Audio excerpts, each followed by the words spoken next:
In Africa, poverty and lack of economic security have often been regarded as some of the major barriers to women's political participation. However, gender policies that promote gender mainstreaming in all government ministries and local governments now made it mandatory to have women in leadership positions, giving women a push factor into politics. It is from this view that we look into the life of Betty Kamya, whose political career speaks volumes. The only female candidate in the Ugandan presidential elections of 2011, Betty Kamya scored 52,782 votes, earning her the 5th position. Although a confessed opposition politician, Betty Kamya's objective leadership and focus on development make her one of the kind. A reason probably President Museveni appointed her a minister in his current government. But who is Betty Kamya? A business person by training and also occupation. She's also a Christian, committed, born again, and generally nothing much passionate about the things I do or say or I want to do. So basically I work with my heart rather than my head. There's 9 of us. There were 3 girls and 6 boys. You didn't discriminate boys No. to girls? No, really. And he's amazing. My father, he was a conservative to a degree, but very liberal in some ways. My mother tells me stories. My mother is a Kenyan, Kikuyu, and against odds, his family didn't approve of him marrying a non-Muganda girl. Against odds, he went and married a non-Muganda girl. And when he brought her here, the culture was then for women not to eat chicken, but he served her chicken in front of everybody to sort of break that tradition. He said, my wife is not a Muganda, she can have chicken.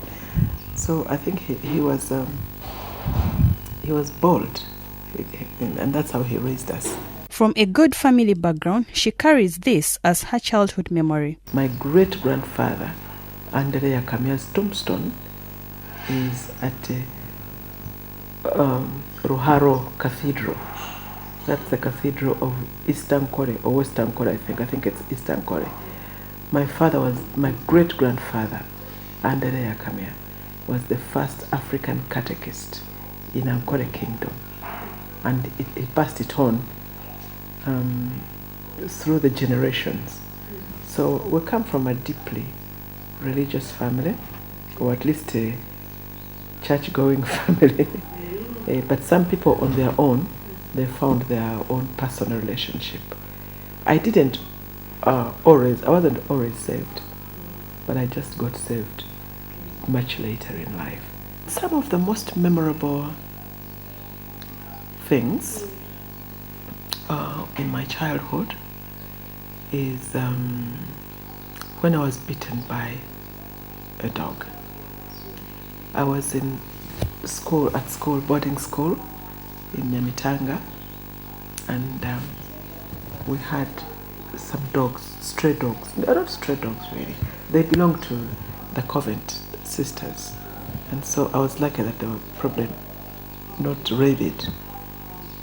And I because I'd gone out of the dormitory, I was not supposed to, because we're not supposed to go out, but I'd gone out to the bathroom. We were supposed to stay in with our whatever, but I went out to the bathroom, and on running back, I was bitten by a dog, but I dared not tell the matron.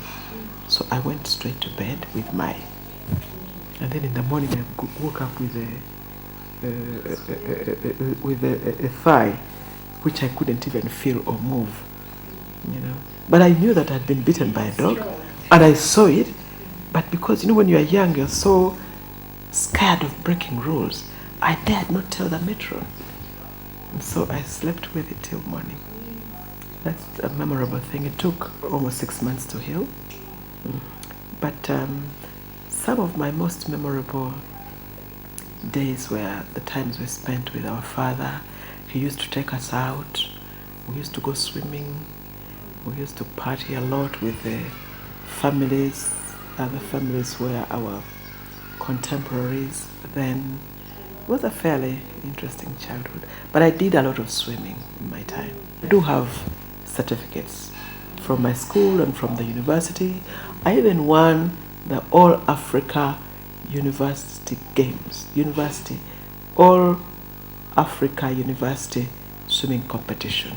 That is about 20 universities in Africa got together in Nairobi University, and I represented my university, Makerere, and I won that award. A graduate of commerce, majoring degree in marketing, when does she develop the love for politics? Well, I started my primary education in here, very near here, primary school, it's just about 5 minutes away from here, this being my home where I was born. Yes, we'd walk to school, it's just five minutes from here. That's where I went, and we're talking about the 60s. And then I went to boarding school when I was a little older. Primary school, that is in Nyamitanga. And that's where I met personalities like Winnie Byanyima, like Honorable Emma Wona, like the late Honorable Bernadette Bijirwa, all those in St. Helens Primary School. After which I went to Wanyange Girls School in Makerere, where I graduated in a Bachelor of Commerce degree, majoring in marketing. I think the passion for politics was always there. In my days, prefects were appointed for compliance, not defiance. I was on the defiance side, so there's no teacher who would appoint me a prefect. Later on, prefects were then elected by the students. I'm sure I would have been popularly elected if that was my time. But in my time, prefect is appointed by the school administration, mainly for being compliant with the norm. And as I said, I wasn't always compliant. I was more on the defiant. But in my own way, opinion leader, fellow students looked up to me for my opinion, how to respond to teachers, how to respond to unfair treatment. Students always looked to me, and so I was kind of always a student leader, but on the opposition. Kind of grown up in it. I have a opposition mentality. The only female presidential candidate for the year 2011, Betty narrates to us her experience. Of course, there are undertones, probably not overtones, but undertones of, yeah, she has got good ideas, but it's not yet the time for women. And somebody will say, she's angry because of something. You know, there's somebody, I will not say his name because it will be very embarrassing, but somebody, a very high personality in Uganda, who said to me, why don't you step down for PSG? Because people are saying you had a relationship, and when he let you down, you're angry. I mean, they will always bring that out. You're angry because someone let you down. You're angry because you're in competition with you're fighting over it. So the gender undertones. Carol, I hope you voted for me, did you? And all of you women out there, you didn't vote for me. Well, I stood for president with a specific objective. And the objective, we had just started a party, Uganda Federal Alliance. And we thought that the best way to reach the party countrywide was on the shoulders of a presidential candidate. Because a presidential candidate goes around the country with a specific message, and the country is listening to you. Everybody is geared towards listening to presidential candidates. So I stood for president with a specific agenda, not necessarily to vie for the presidency, but to use the occasion of a presidential campaign to take around the party and our ideology of federalism and the leaders of the party around the country, which to me was achieved 100%. A brilliant administrator, does she still harbor the dream of being president? Actually, I don't dream to be president. I dream for this country to go where I would like it to go. And if I have to be president to support that dream, I will work towards being president. If I can find another way of doing that without becoming president, I don't really dream or die to be president. For instance, I am a confirmed and convinced federalist. And I'm working now to ensure that this country changes the governance system from the over-centralized unitary system to the power-devolving federal system. That is what I'm working for now. I think and I know that the only way to do that, the easiest way to do that is through a national referendum. Now, if I can organize a national referendum for people to decide to change the governance system, and if we can do that successfully, I don't need to be president, because Uganda will be on the right course. If I can't do it, if I can only do it when I am president, then I will aspire to be president. It's not for me to be president, but to be able to achieve what I believe in, which I'm sure I can achieve without necessarily being president. Betty Kamya, now Minister for the newly established Ministry for Kampala City Authority, was a former Member of Parliament for Lubaga Division in Kampala and also served as Shadow Minister for Agriculture in the 8th Parliament. With so much time devoted to politics and public life, what about her other side of life? I'm a farmer, if you like, yes. We have, my family, we have about several miles of land in Rakai district, in Ilyantonde, in Utambala. So we do a bit of farming. We didn't always do it, but we've taken it up very seriously. I'm also involved in the transport business, but those are businesses to put food on the table. But what I love doing, my passion, is in civil society, where I do community work. I do scholarships. I look for bursaries and scholarships for girls. I help set up a circle in the community. I solicit support in many aspects. So my passion, actually, what I enjoy doing is working with the communities, trying to uplift their well-being, talking to the communities. But the business that puts food on the table is the transport business. Despite government of Uganda's deliberate policies for gender inclusion in all development programs, Betty Kamya believes that the struggle for women empowerment has just begun. I think it's very commendable, because you don't see girls pulling back. You see girls coming out. I see them on TV, and I wonder, I'm always surprised how young they are. I mean, you girls, and taking on management jobs and responsibilities in society, in church, in politics.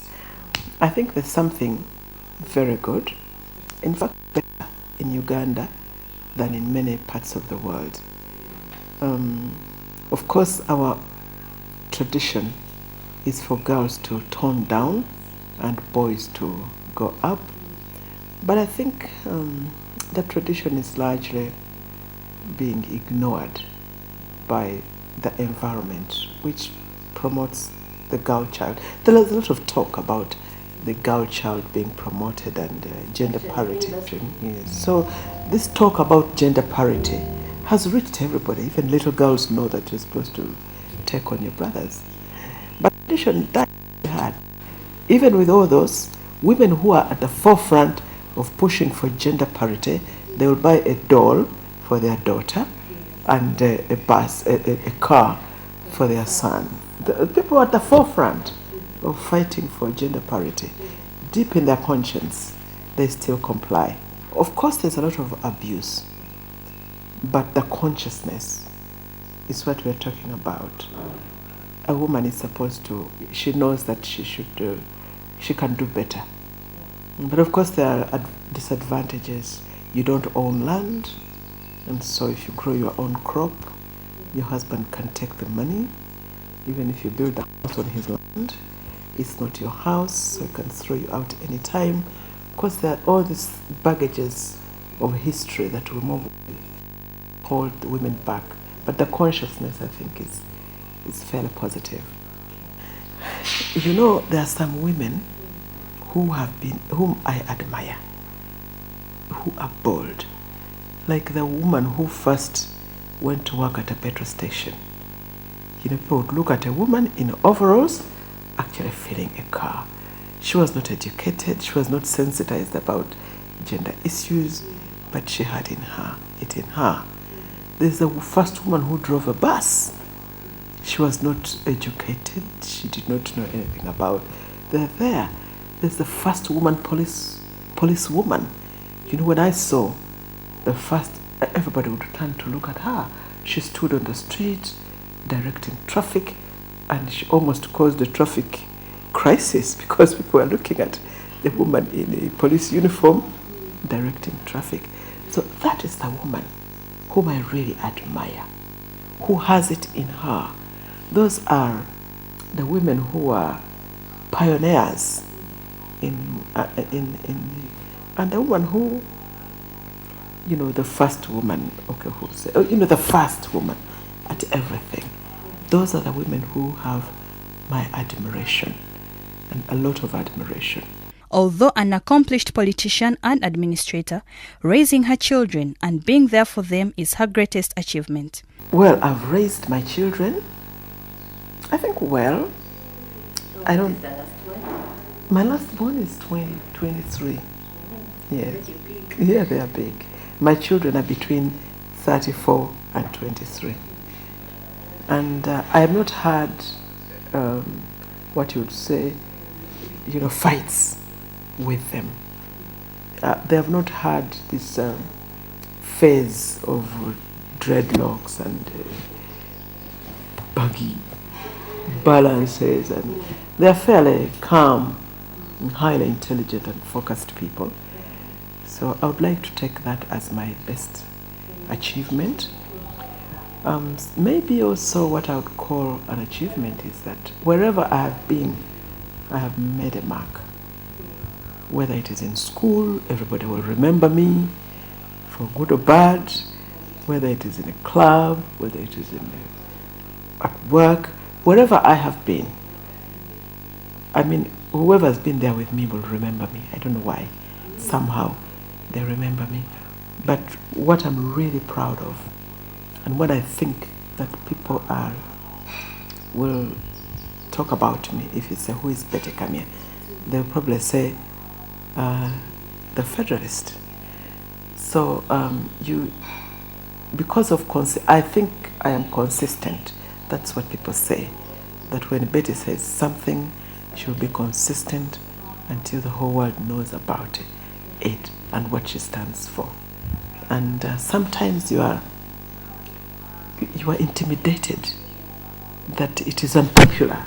What you stand for is unpopular, is undoable, is difficult. They want to discourage you. But somehow I have been firm and consistent, and I end up being recognized for that. To inspire other women, Kamya shares her motivation ideal.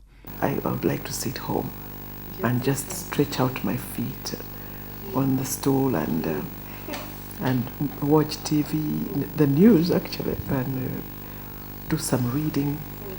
If I get time, I just love the internet. There's so much.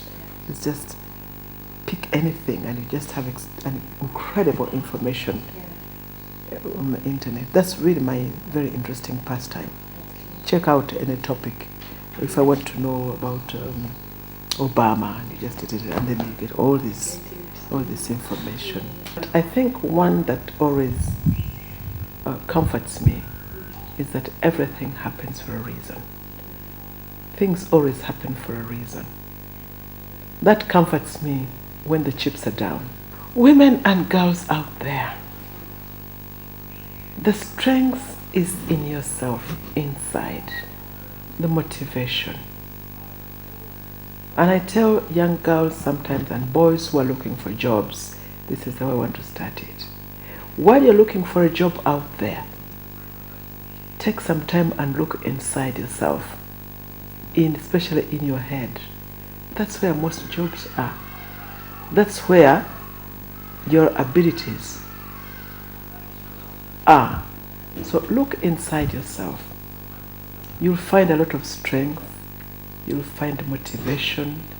You'll find you inside yourself. And allow this you to come out. When they come out, it's amazing where they can take you. They can take you to the sky once you discover yourself and allow yourself to come out. So originally, we were always told to focus on class, work, and academics. Not anymore. Focus on yourself. And as they say, the hero is always inside of you.